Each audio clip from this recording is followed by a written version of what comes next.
राष्ट्रसंत तुकडोजी महाराजांना मरणोत्तर भारतरत्न पुरस्कार द्यावा अशी जोरदार मागणी आता दिल्लीतही पोहोचली आहे। अमरावतीचे खासदार बळवंत वानखडे यांनी लोकसभा अध्यक्ष ओम बिर्ला यांची भेट घेऊन याबाबत निवेदन दिलं आहे।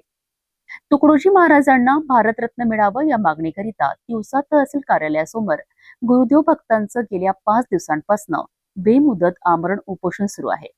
या उपोषणामुळे काही उपोषणकर्त्यांची प्रकृती खालावल्याची माहिती समोर आली आहे।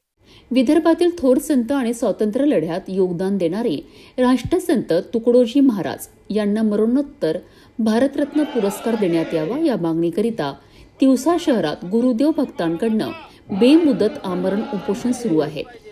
तिवसा तहसील कार्यालयासमोर गेल्या 5 दिवसांपासून हे उपोषण सुरू असून मागणी मान्य करण्याकरिता आंदोलकांकडनं प्रशासनाचं लक्ष वेधलं जात आहे।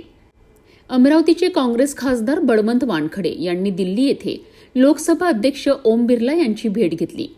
यावेळी त्यांनी तुकडोजी महाराजांना मरणोत्तर भारतरत्न पुरस्कार देण्यात यावा अशी मागणी करणारे निवेदन लोकसभा अध्यक्षकांकडे सादर केलंय।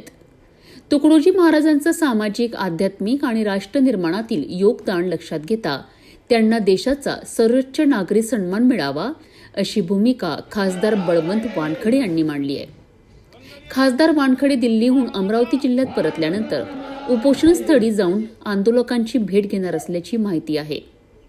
गेल्या 5 दिवसांपासून सुरू असलेल्या आमरण उपोषणामुळे काही उपोषणकर्त्यांची प्रकृती खालावल्याचंही सांगण्यात येत आहे। त्यामुळे आता प्रशासन या मागणीवर काय निर्णय घेतं आणि उपोषणकर्त्यांशी कोणती चर्चा होते याकडे सर्वांचं लक्ष लागलं आहे। गेल्या 9 तारखेपासून तिवसा येथे जे राष्ट्रसंत तुकडोजी महाराज आहेत त्यांना भारतरत्न द्यावा या मागणीसाठी राष्ट्रसंतांवर प्रेम करणारे आजूबाजूचीच मंडळी नाही तर अनेक ठिकाणची मंडळी हे उपोषणाला बसलेली आहे। त्यांचं आमरण उपोषण चालू आहे। या संदर्भात माननीय लोकसभा अध्यक्ष ओमजी बिर्ला साहेब यांची प्रत्यक्ष भेट घेऊन त्यांना समजावून सांगून या संदर्भात राष्ट्रसंतांच्या भारतरत्न पुरस्कार देण्याच्या संदर्भात त्यांच्यासोबत चर्चा केलेली आहे। येणाऱ्या काळात त्यासाठी अनेक प्रयत्न करावे लागतील, पण एक प्रयत्न होईल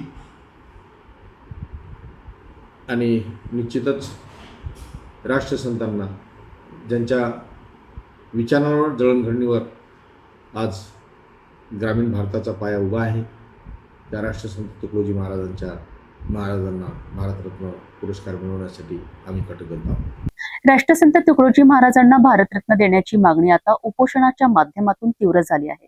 तर खासदार बळवंत वानखडे यांनी हीच मागणी थेट लोकसभा अध्यक्षकांकडे मांडली आहे। 5 दिवसांपासून सुरू असलेल्या उपोषणामुळे आंदोलकांच्या प्रकृतीचा प्रश्नही गंभीर होत आहे। यामुळे प्रशासन आणि सरकार या मागणीवर काय भूमिका घेतं याकडे आता तिवसा आणि संपूर्ण अमरावती जिल्ह्याचं लक्ष लागलं आहे।